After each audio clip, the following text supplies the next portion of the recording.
আসসালামু আলাইকুম প্রিয় দর্শক, আবার হাজির হলাম একটি শর্ট নিউজ নিয়ে। জাপানে মুসলিমদের কবরস্থান নিয়ে বিতর্ক চলছে। জাপান পার্লামেন্ট এই কবরস্থান নির্মাণের যে বিলটি ছিল এটা বাতিল করে দেওয়া হয়েছে।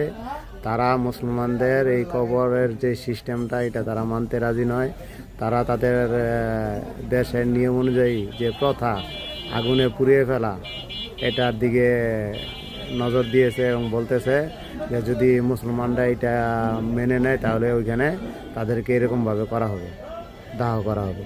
কিন্তু এই আমাদের দেশের জায়গা জমি খুব কম, আমরা নতুনভাবে মুসলমানদের জন্য কোনো কবরস্থান নির্মাণ করতে বাধ্য নই বা করা যায় না। এই ব্যাপারে যে পার্লামেন্টে যে বিলটি উঠেছিল এই বিলটা নাকচ করে দিয়েছে।